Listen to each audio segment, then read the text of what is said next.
예배를 위해서 함께 기도하겠습니다. 사랑과 은혜가 풍성하신 아버지 하나님, 언제나 우리와 함께 해주시고 우리의 발걸음을 지키시며 생각을 지켜주시며 감사를 드립니다. 늘 주의 말씀과 또 우리 안에서 살아가기를 간절히 바라고 원하오니 하나님 이 시간도 온전히 하나님의 말씀의 능력으로 우리에게 힘을 더해 주시고 또한 말씀의 소망으로 우리에게 늘 기쁨과 희망이 넘치는 하루하루의 삶들을 살아갈 수 있도록 이끌어 주시기를 원합니다. 이 시간 하나님을 찬양하기를 원합니다. 찬송 중에 거하시는 하나님, 우리 찬양 중에 영광 받으시고 찬양의 기쁨을 우리에게 충만하게 채워주시기를 원합니다. 예수님의 이름으로 기도드립니다. 아멘. 자손과 우리 찬양 우리 바다 덮음 같이 함께 찬양하겠습니다.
같이 우리 하나 너무 같이 우리 하나 너무 같이 오리야 그날에 주의 영광 가득한 세상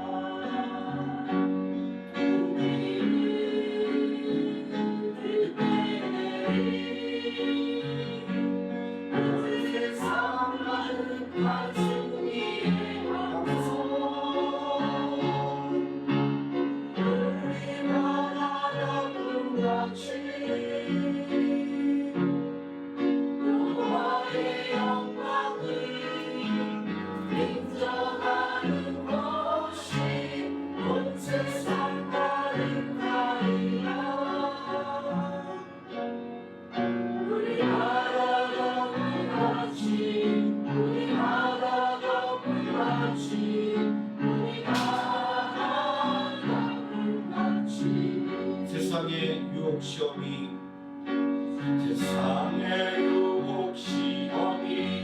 내게 올라올 때에 나의 힘으로 그것을 이길 수 없네.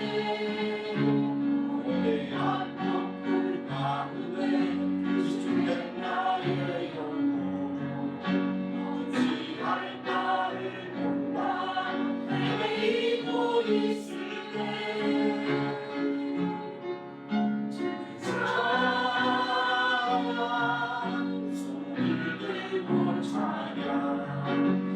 전쟁은 나에게 속한 것 아니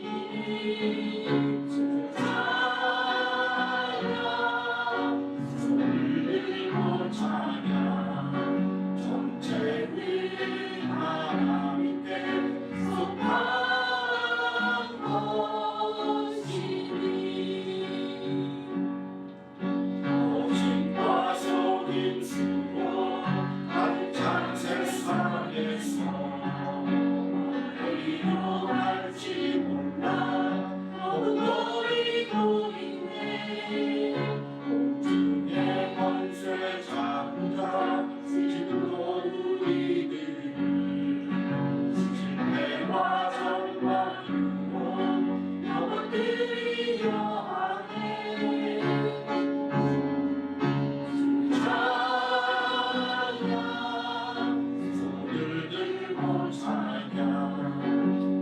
전쟁은 나에게 속한 것 아니 찬양 손을 들고 찬양 전쟁은 하나님께 속한 것이니 주위를 둘러보며 아무런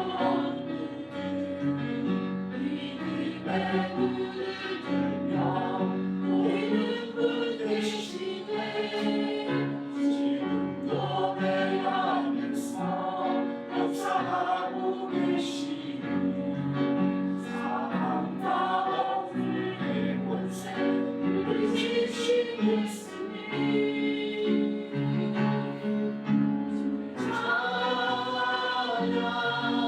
손을 들고 찬양 전쟁은 나에게 속한 것 아니니 찬양 손을 들고 찬양 전쟁은 하나님께 속한 것이니. 함께 박수 치면서 기뻐하며 함께 노래 부르니 찬송하시겠습니다.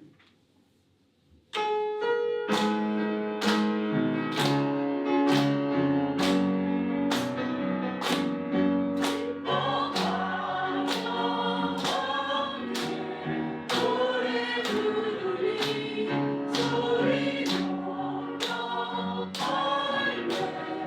할렐루야 부르리 주님 앞에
천국의 기쁨일세.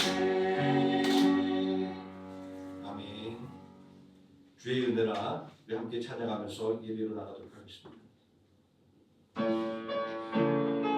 지금까지 지내온 것은 주의 은혜라 지금까지 지내온 순서대로 쭉 가는 거예요.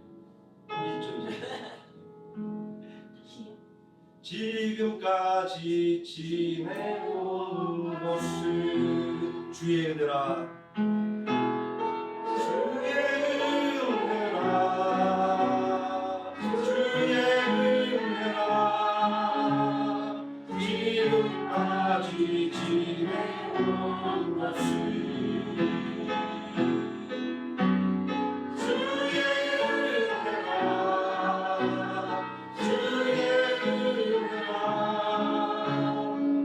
지금까지 지내온 것은 내가 하나님의 자녀 된 것은 하나님의 자녀 된 것은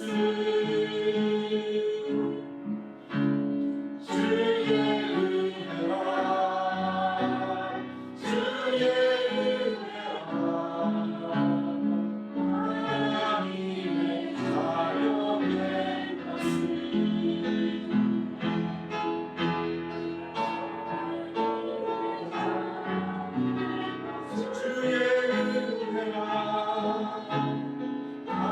하나님의 자녀 된 것은 주의 은혜라 주의 은혜라 하나님의 자녀 된 것은 내가 이 자리에 서 있는 것은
사도신경 하심으로 신앙 뵙드리겠습니다.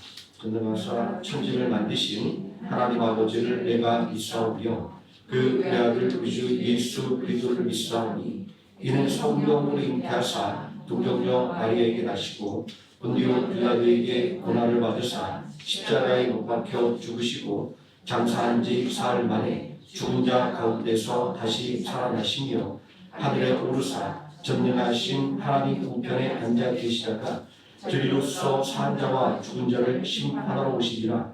성경을 믿사오며 거룩한 공예와 성부와 설교하는 것과 죄를 사해 주시는 것과 몸이 다시 사는 것과 영원히 사는 것을 믿사옵나이다. 아멘.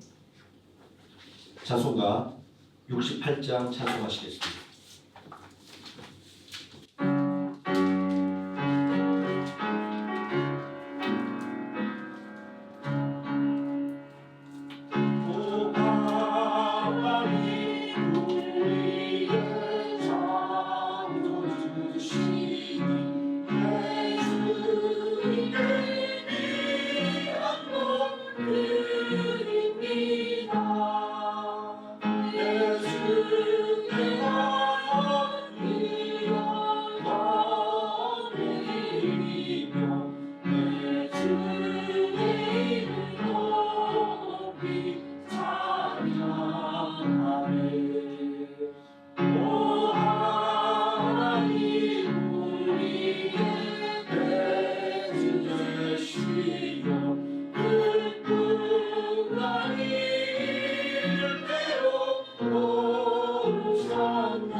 함께 은혜 받은 하나님의 말씀 히브리서 5장 1절에서 10절까지 말씀입니다. 히브리서 5장 1절에서 10절까지 말씀 제가 먼저 한 절 읽고 계속 한 절씩 교독하시고 마지막 10절 함께 읽습니다. 대제사장마다 사람 가운데서 택한 자이므로 하나님께 속한 일에 사람을 위하여 예물과 속죄하는 제사를 드리게 하나니 그가 무식하고 미혹된 자를 이 용납하게 주신 것은 자기의 영향에 있게 하려 했습니다. 그러므로 백성을 위하여 속죄제를 드림과 같이 또한 자신을 위하여도 드리는 것이 마땅하니라. 이 종이는 아무도 스스로 취하지 못하고 오직 아름과 같이 하나님의 부르심을 받은 자야 할 것이라. 또한 이와 같이 그리스도께서 대제사장 되심도 스스로 영광을 취하심이 아니요 오직 말씀하시니가 그에게 이르시되 너는 내 아들이니 내가 오늘 너를 낳았다 하셨고 또한 이와 같이 다른 데서 말씀하시되 내가 영원히 멜기세덱의 반차를 따르는 제사장이라 하셨으니 그는 육체에 계실 때 자기를 죽음에서 능히 구원하실 이에게 심한 통곡과 눈물로 간구와 소원을 올렸고 그의 경건하심으로 말미암아 들으심을 얻었느니라. 그가 아들이시면서 다시 무관함으로 순종함을 배워서 온전하게 되셨은즉 자기에게 순종하는 모든 자에게 영원한 구원의 근원이 되시고 하나님의 멜기세덱의 반차를 따른 대제사장이라 칭하심을 받으셨느니라. 아멘. 323장 함께 찬송하시겠습니다.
이 시간 말씀의 위해서 함께 기도하겠습니다. 전능하신 아버지 하나님, 이 시간 우리들의 마음을 열어주시고 또한 우리들의 귀가 온전히 열리게 하셔서 하나님의 뜻과 말씀을 온전히 듣고 깨닫는 시간이 되게 해주시고 하나님께서 생명함교회 강단을 지켜 보호하사 온전히 하나님의 뜻과 말씀만이 전달되는 귀중한 통로가 되게 해주시기를 원합니다. 온전히 하나님의 은혜를 소망하여 모인 이 자리에 놀라우신 하나님의 은혜의 역사가 충만하게 임하게 해주시고 말씀을 통하여 받은 그 능력과 기쁨을 가지고 가정과 직장과 또 이웃을 향하여 나아갈 때 아버지 하나님, 우리 이웃과 가정과 직장의 모든 사람들에게 하나님의 크신 기쁨을 온전히 전달하는 우리 모든 귀한 하나님의 자녀들 되게 해주시기를 원합니다. 오늘 이 시간 하나님의 은혜를 간절히 바라고 원하며 우리 원하신 예수님의 이름으로 기도드립니다.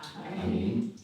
오늘 공독한 하나님의 말씀 온전하게 되는 방법이라는 제목으로 하나님 말씀의 은혜를 나누도록 하겠습니다. 쭉 제가 그 예배마다 또 요일마다 나름 분별해서 준비를 쭉 하는데 그 중에 가장 수요일이 준비하기 요즘에 올해 들어서 제일 힘들었던 것 같습니다.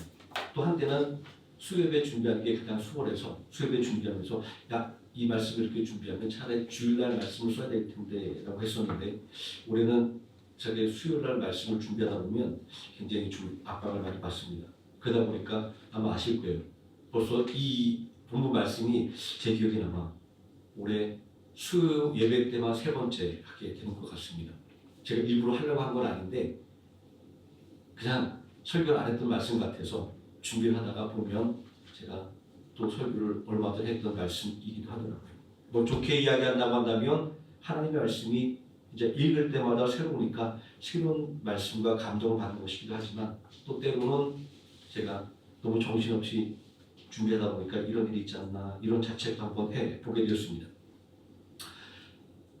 제가 어렸던 전사 시절에는 일부러 이렇게 같은 본문을 가지고 연속해서 설교를 하는 것들을 굉장히 좀 즐겼습니다. 왜냐하면 내가 열심히 이렇게 말씀을 준비한다는 표를 내고 싶어서 그렇게 했던 적이 있었는데 요즘에는 그렇게 하면 너무 힘들어요. 생각이 딱 고정이 되고 하다 보니까 그 말씀에서 새로운 것들을 또 새로운 감동을 찾아내기 어렵다라는 것들을 많이 경험을 합니다. 오늘 말씀을 통해서 저는 이렇게 말씀을 한번 전해보고자 합니다. 온전하게 된다는 것의 의미는 무엇인가 라는 질문으로 먼저 말씀을 시작하고자 합니다. 그리고 예수님은 우리를 온전케 하신 분임을 성경이 이야기하고 있는 것을 우리는 잘 알고 있습니다. 믿음의 주요 또 온전케 하신 이 예수를 바라보자. 그는 그 앞에 있는 기쁨을 위하여 십자가를 참으사 부끄러움을 개의치 아니하시더니 하나님 보좌 우편에 앉으셨느니라. 히브리서 12장 2절 말씀은 예수님을 온전하게 만드시는 분이라고 말씀하고 있습니다. 자, 그런데 말씀을 자세히 보면 이 온전함은 양방향으로 온전함을 말하는 것임을 알 수 있습니다. 자, 하나는 우리를 온전하게 하신 것입니다. 믿음의 주요 또 온전하게 하신 예수를 바라보자 라는 말씀은 예수님이 우리를 온전하게 만들어 주시는 분임을 알려주는 것입니다. 자, 또 다른 하나는 예수님 자신을 온전하게 하신 것입니다. 십자가를 참으사 부끄러움을 개의치 아니하시더니 하나님 보좌 우편에 앉으셨느니라 라는 말씀이 그것입니다.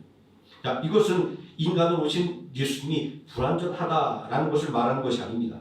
다만 구원을 성취함으로 우리의 참된 구주가 되셨음을 말하기 위한 것으로 예수님의 지상 사역이 죄인을 구원하는 데 있다는 것을 강조하기 위한 것입니다. 자, 그렇다고 한다면 예수님은 어떻게 무엇으로 우리를 온전하게 하셨을까요?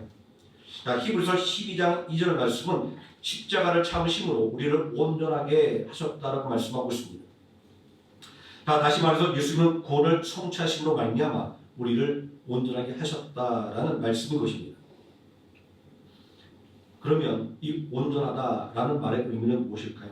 사전은 무엇이 변화되지 않고 본 바탕대로 고스란히 잘못되는 것이 없이 바르다 이런 뜻을 가지고 있습니다. 온전하다는 말은 아주 광범위하게 사용됩니다. 사람의 성품에 적용될 때는 정신이 온전하고 행위가 바르다는 의미로 사용됩니다.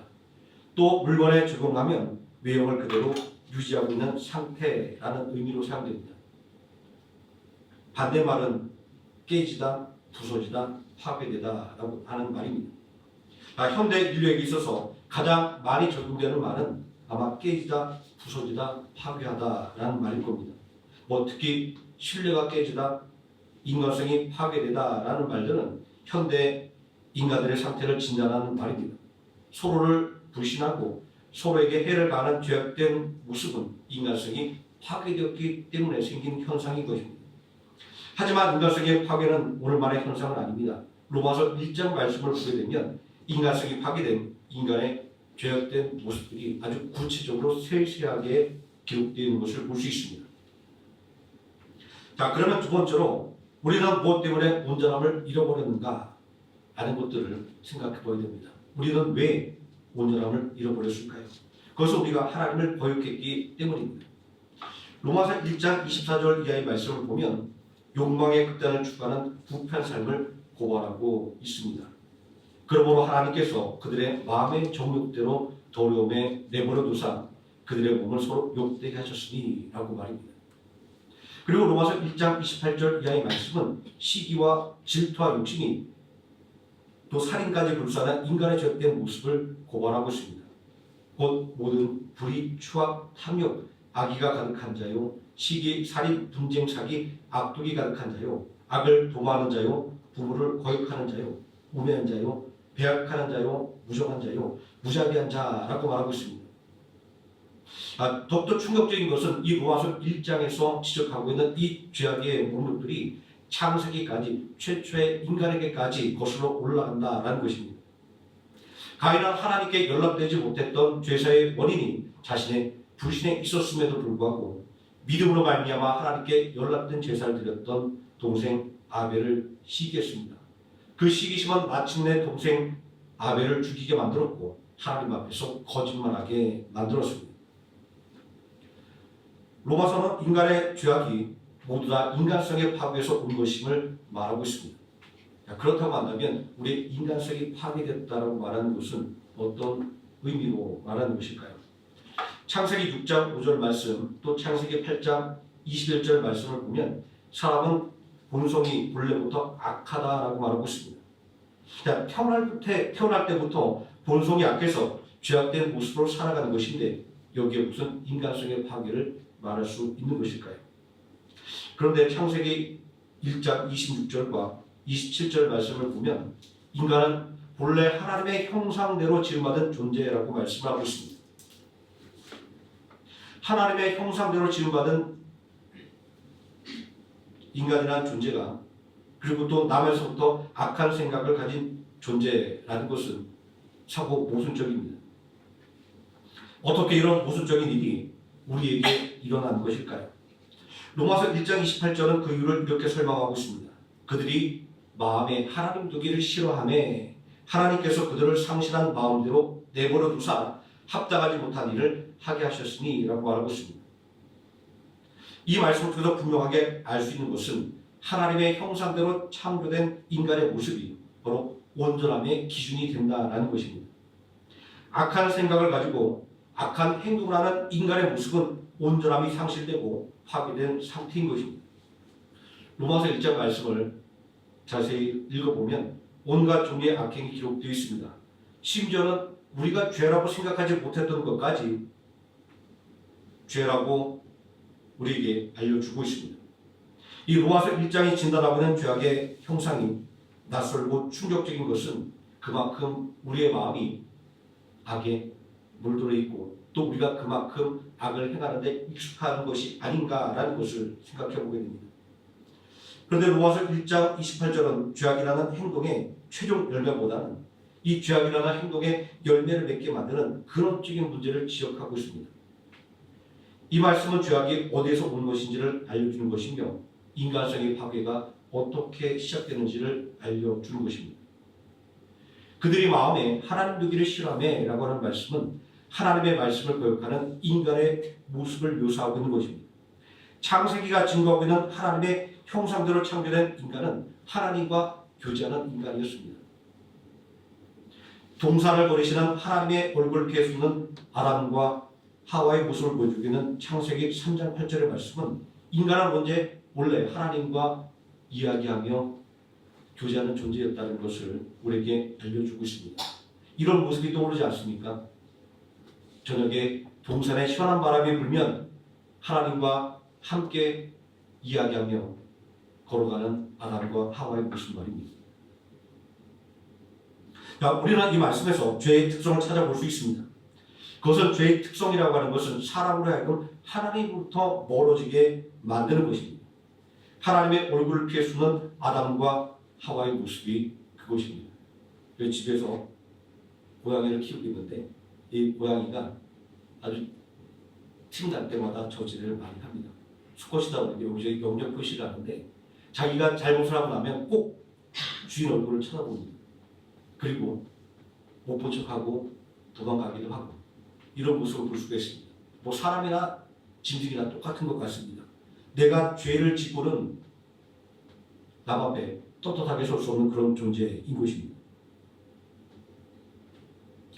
우리는 여기서 하나님과 교제하는 존재로 창된 인간이 왜 하나님이 피하게 되었는지 그 원인을 찾아내야 됩니다. 왜 아담과 하와는 그토록 친밀한 교제를 나누던 하나님께서 숨게 되었을까요? 그것은 바로 죄 때문이었습니다. 로마서 5장 10절 말씀에 이름으로 한 사람으로 말미암아 죄가 세상에 들어오고 죄로 말미암아 사망이 왔나니 이와 같이 모든 사람이 죄를 지었으므로 사망이 모든 사람에게 이르렀느니라 라고 말씀하고 있습니다. 자, 다시 말하자고 한다면 하나님을 마음에 두기 싫어하는 이 죄가 바로 아담을 통해서 세상에 들어왔다는 것입니다. 아담은 어떻게 하나님을 마음에 두기 싫어하는 죄를 짓게 된 것일까요? 그것은 바로 하나님과 같아지려는 욕망이었습니다.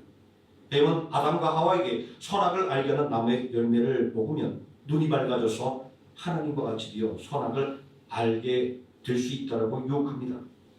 이런 사실은 아무것도 부족한 것이 없는 복된 동산에서 필요한 것은 무엇이든지 얻을 수 있는 에덴 동산에서 아담과 하와가 만족하지 못했다는 것을 암시하고 있는 것입니다. 하나님과 같아지려는 교만이 아담과 하와의 마음에 하나님을 두기 싫어하게 만들었던 것입니다. 하나님을 마음에 두기 싫어하는 것이 죄인 것은 하나님의 형상을 파괴하는 것이기 때문입니다. 인간은 하나님의 형상대로 지음을 받았다고 성경은 분명히 말씀하고 있습니다. 우리가 하나님의 형상대로 지음받았다고 하는 것은 아담과 하와가 하나님께서 만들어주신 에덴 동산에서 하나님과 교제하며 그 말씀에 순종하며 살았던 것처럼 우리가 하나님의 말씀에 순종하는 존재였다는 것을 의미하는 것입니다. 그런데 우리가 하나님의 말씀을 즐거워하지 않고 하나님의 말씀을 기뻐하지 않고 우리 마음속에 하나님의 말씀을 두기를 싫어한다고 하는 것은 바로 하나님의 형상이 파괴되었다고 하는 것을 알려주는 것입니다. 로마서 1장이 증거하고 있는 이 땅에 죄악된 모습은 우리 모두가 하나님의 형상대로라고 하는 온전함을 잃어버린 존재가 되었다는 것을 말하고 있습니다. 그리고 우리를 괴롭히는 죄악의 문제는 모두가 하나님의 형상대로로 하는 인간의 온전함이 파괴됐기 때문이다라는 것을 말하고 있습니다. 자, 그러면 세 번째로 우리는 어떻게 우리의 온전함을 회복할 수가 있을까요? 성경은 예수 그리스도를 믿음으로 그 이름의 능력으로 말미암아 온전함을 회복할 수 있다라고 말씀하고 있습니다.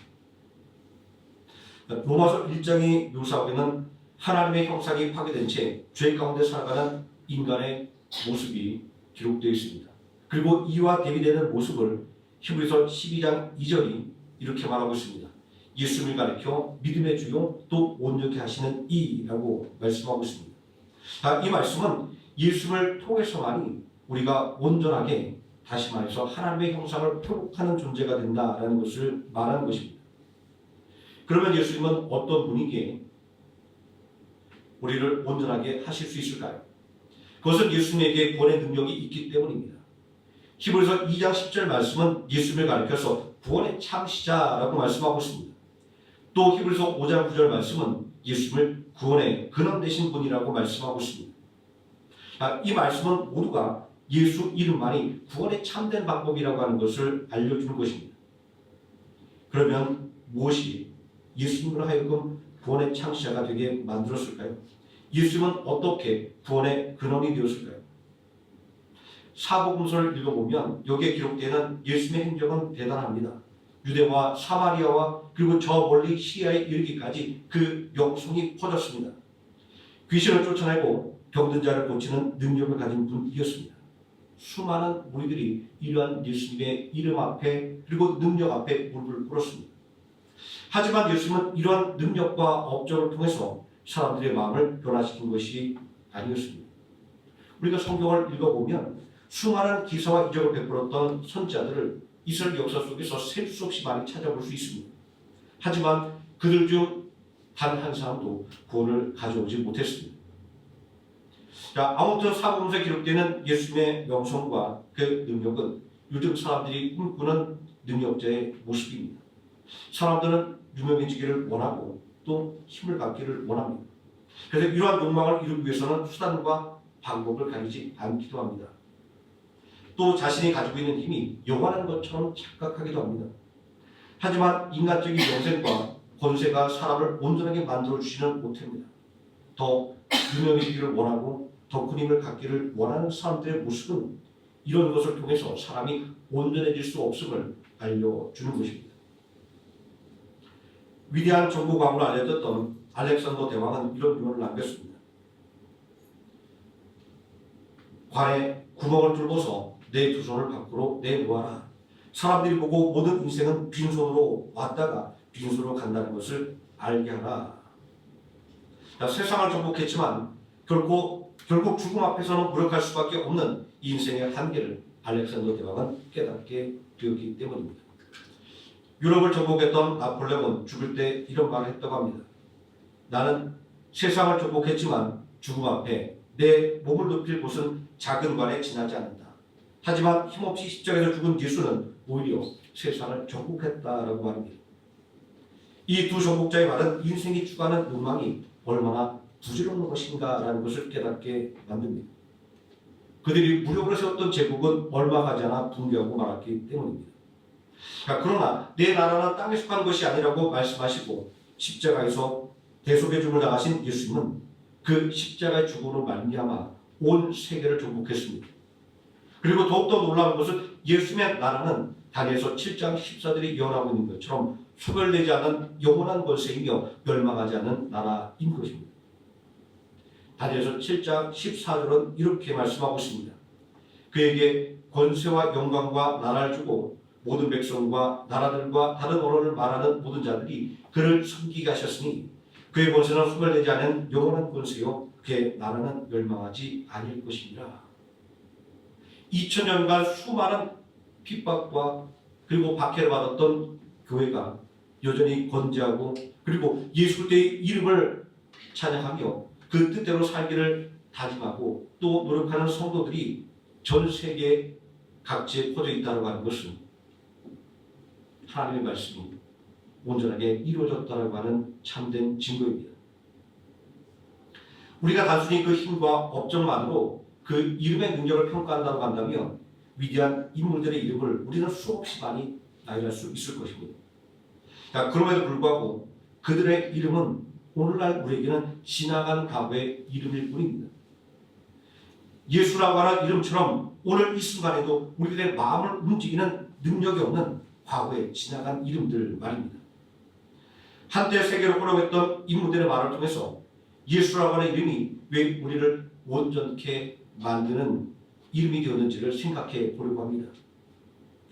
인류의 역사를 살펴보면 수많은 사람들이 스스로를 세상의 구원자로 세상의 지배자로 자처했습니다. 그러나 어느 누구도 자기 한 몸도 구하지 못했습니다. 모두가 빈손으로 왔다가 빈손으로 가야만 했습니다. 그러나 예수라고 하는 이름은 진정한 구원의 이름이 되었고 진정한 세상의 지배자가 되었습니다. 도대체 무엇이 이러한 차이를 만들어 냈을까요? 도대체 무엇이 십자가에 달려 죽임당한 가장 연약해 보이는 삶을 가장 위대한 삶으로 만들어 놓았을까요? 히브리서 5장 1절에서 10절까지의 말씀은 대제사장의 직무와 그리고 그 직분의 존귀함에 대해서 이야기하고 있습니다. 이 직분이 중요한 것은 죄인을 위해서 예물과 속죄 제사를 드리는 일을 하는 것이기 때문입니다. 죄인을 용서하는 일, 죄인을 죄에서 구원하는 일, 이 일은 분명하게 하나님께 속한 일입니다. 오직 하나님만이 죄인을 용서하시고 구원하시기 때문입니다. 이 일이 하나님의 일이라고 하는 것은 이 직분이 원한다고 해서 원하는 사람에게 그저 주어지는 것이 아니라는 것을 의미합니다. 북이스라엘의 여로보암 왕은 단과 베델의 송아지와 염소 우상을 만들고 아무나 제사장이 되고 싶은 사람에게는 돈을 받고 제사장으로 세웠습니다. 그러나 하나님께서는 그가 만든 제단과 그가 세운 제사장을 망령되게 여겼기 때문에 이스라엘의 참된 믿음을 가진 백성들은 유다에 있는 여호와 하나님의 제단을 찾아 예배를 드렸습니다. 이리 말하고자 하는 것은 대제사장의 직분은 오직 하나님의 부르심, 하나님의 뜻대로 정해진 것이라는 것입니다. 히브리서 5장 4절 말씀에 이 존귀는 아무도 스스로 취하지 못하고 오직 아론과 같이 하나님의 부르심을 받은 자라야 할 것입니다 라고 분명하게 말씀하고 있습니다. 대제사장의 직분이 존귀한 것은, 그리고 그들이 드렸던 예배와 속죄 제사가 능력이 있었던 것은 하나님께서 바로 그들에게 직분을 주시고 그 자리에 세워주셨기 때문입니다. 이 말씀 속에서 우리는 예수라고 하는 이름에 능력이 있고 예수님이 우리를 온전하게 만드시는 분인 이유를 분명하게 알 수 있습니다. 그것은 전능하신 하나님께서 예수 그 이름에 구원의 능력을 주셨기 때문입니다. 그 이름에 구원의 권세를 주셨기 때문입니다. 히브리서 5장 5절에서 하나님께서 예수님에 대해서 말씀하고 있습니다. 너는 내 아들이라 내가 오늘 너를 낳았다라고 말입니다. 예수라는 이름에 능력이 있고 그 이름을 믿는 자를 온전케 하는 것은 창조자 하나님, 온 우주를 운영하는 하나님의 독생하신 아들 상속자이기 때문입니다. 하나님은 너는 내 아들이라 내가 오늘 너를 낳았다는 말씀을 통해서 예수님의 이름에 권능을 부여해 주신 것입니다. 또 내가 영원한 멜기세덱의 반차를 따르는 제사장이라 하셨으니 라는 말씀을 통해서 예수님에게 대속의 사명을 부여함과 동시에 대속의 능력도 주셨음을 밝혀주고 있습니다. 하나님께서 모든 권세와 능력을 예수님에게 부여했기 때문에 예수라는 이름에 능력이 있고 그 이름을 믿는 자를 온전하게 만들어 주시는 것입니다. 자, 그러면 마지막 네 번째로 우리는 예수님의 능력은 어디서 오는가라는 질문에 대한 답을 찾아보아야 될 것입니다. 오늘 말씀은 우리에게 이렇게 이야기하고 있습니다. 예수님의 능력은 순종에서 나왔다라고 말입니다. 예수님의 능력이 아무리 대단한 것이다 할지라도 그 이름의 능력이 우리를 억압하는 것이라고 한다면 우리에게 무슨 소용이 있을까요? 우리에게 순종과 존경을 불러일으킬 수 있을까요? 세상의 독재자들은 사람들에게 공포와 저항만을 불러일으켰습니다. 자, 예수라고 하는 이름이 능력했던 것은 그 이름의 능력이 있기 때문만은 아닙니다. 그 능력이 저로 인해 죽을 수밖에 없는 우리들을 위해서 연약하고 미련하여 잘못된 길로 향해 가는 우리들을 구원의 길로, 생명의 길로 이끌어가는 것이기 때문입니다. 자기 백성을 그들의 죄에서 구원한 자라고 하는 이름의 예수, 이 예수님의 이름은 우리에게 시사하는 바가 큽니다. 예수님은 이 이름의 사명을 이루기 위해서 목숨을 바쳤기 때문입니다. 또 이 사명을 온전하게 성취하기 위해서 죽음에서 부활하셨기 때문에 예수라고 하는 이름이 오늘날 우리에게 참된 능력이 된 것입니다. 예수님은 당신에게 주어진 권세와 능력을 오직 죄인을 용서하고 구원하는 데만 사용하셨습니다. 사복음서는 분명하게 이런 사실을 증거하고 있습니다. 예수님을 가리켜 죄인들의 친구라라고 말입니다. 세리와 창기와 죄인들은 사람들의 손가락질을 받는 사람들을 외면하지 않았습니다. 오히려 환자에게 의원이 필요하듯 죄인에게는 구원의 복음이 필요하다고 말씀하시고 기꺼이 그들의 친구가 되어주셨습니다. 예수님은 당신에게 주어진 권세와 능력을 죄인을 위해 기도하는 데 사용하셨습니다. 히브리서 5장 7절 말씀에 그는 육체에 계실 때에 자기를 죽음에서 구원할 이에게 심한 통곡과 눈물로 간과 손을 올렸고라고 이 사실을 증거하고 있습니다. 어떤 이들은 겟세마나의 동산에서 십자가의 죽음을 준비하시며 흘렸던 눈물과 간구라고 이야기하기도 합니다. 하지만 주석과 매튜엘리는 이 구절에 이렇게 주석을 달고 있습니다. 예수님이 하늘나라에서도 우리를 위해서 중재하신다라고 하는 하나의 예표다라고 말입니다. 예수님은 당신에게 주어진 권세와 능력을 오직 죄인에게 구원의 길을 열어주는 데만 사용하셨습니다. 그래서 히브리서 5장 9절 말씀은 자기에게 순종하는 모든 자에게 영원한 구원의 근원이 되시고 라는 말씀으로 이 사실을 증거하고 있는 것입니다. 그런데 생각해보면 세상에 어떤 사람이 자기에게 주어진 존귀함과 권세와 능력을 버리고 가장 낮은 곳으로 내려갈 수 있을까요? 수치와 모욕의 길을 걸어갈 수가 있을까요? 그러나 예수님은 죄인을 구원하기 위해서 하나님의 백성이 아닌 자들을 하나님의 사랑받은 아들과 딸로 만들기 위해서 그 길을 걸어가셨습니다. 왜냐하면 오직 예수님만이 감당할 수 있는 길이었기 때문입니다. 그 길은 분명 고난의 길이었습니다. 그 받은 고난이 가혹하기 때문에 고난의 길로 불린 것은 아니었습니다. 예수님께서 걸어가신 그 길이 고난의 길로 불렸던 것은 그 고통 때문이 아니라 하나님의 독생자께서 또 하나님과 동일한 본체를 가진 성자 하나님께서 그 모든 영광과 존귀를 다 버렸기 때문에 고난의 길이라고 불리는 것입니다. 오늘 본문 말씀 중에 가장 이해하기 어려운 말씀이 있습니다. 그것은 히브리서 5장 8절 말씀에 예수님께서 하나님의 아들이면서도 받으신 고난으로 순종함을 배워서 온전하게 되었다라는 말씀입니다. 고난과 순종, 고난과 온전함, 참 어울리지 않는 이런 단어의 조합입니다. 하지만 여기에 예수님의 이름의 능력에 비밀이 들어있습니다. 주어진 사명을 위해서 또 죄인을 구원하기 위해서 그 어떠한 고난도 마다하지 않는 순종이 예수 그 이름의 능력의 실체라고 하는 것을 알려주는 것이기 때문입니다. 순종이 예수님의 능력의 실체인 것은 순종이 고난도 견디게 만드는 힘이기 때문입니다. 히브리서 5장 8절 말씀에서 고난으로 순종을 배웠다라고 하는 것은 고난이 우리로 하여금 순종을 배우게 만든다. 고난이 예수를 하여금 순종을 배우게 만들었다라는 의미가 아닙니다. 하나님의 말씀에 순종하는 것은 고난을 불러일으킨다라고 하는 것을 말하고 있는 것입니다. 자, 다시 말해서 고난으로 순종함을 배워서 온전하게 되었다라고 하는 말씀은 순종으로 고난도 견뎌냈기에 온전하게 되었다라는 의미의 말씀인 것입니다. 히브리서 2장 8절 그리고 11절 말씀은 예수님께서 십자가에 죽기까지 복종하심으로 말미암아 온전케 되어 하나님께 영광을 돌리게 되었다라고 증거하고 있습니다. 사람의 모양으로 나타나사 자기를 낮추시고 죽기까지 복종하셨으니 곧 십자가에서 죽으심이라 모든 입으로 예수 그리스도를 주라 시인하여 하나님 아버지께 영광을 돌리게 하셨느니라 라고 말하고 있습니다.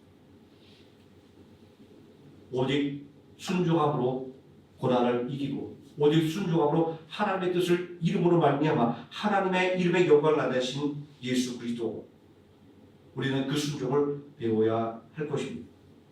예수님의 순종을 배워서 우리도 우리 삶에 다가오는 모든 고난들을 온전하게 이겨내므로 하나님께 영광을 돌리는 귀한 하루의 생명의 성도님 되시기를 예수님의 이름으로 축원드립니다.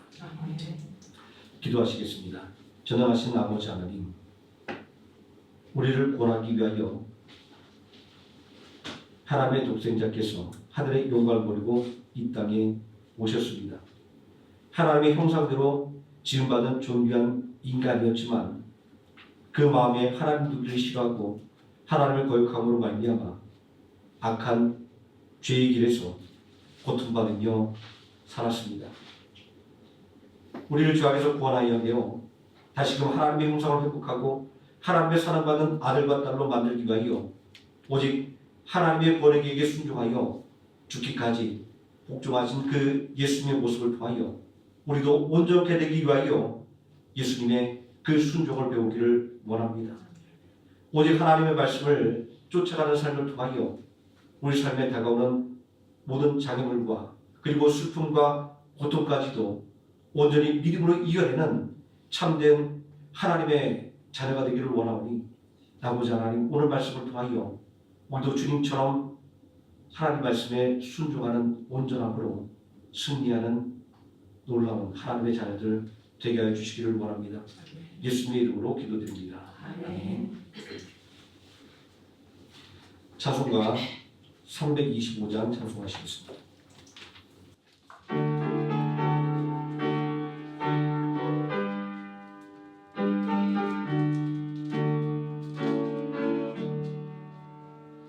예수가 함께 계시니 시험이 오나 검은데 기쁨의 뜨거운 결심은 예수를 위해 삽시다.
즐기고 그 사랑 안에 살면서 딴 길로 가지 맙시다. 주께서 심판하시네 잘했다 칭찬하리.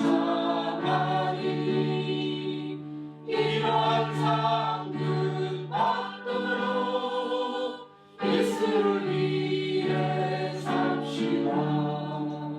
날마다 주를 섬기며 언제나 주를 기리고 그 사랑 안에 살면서 딴 길로 가지 맙시다.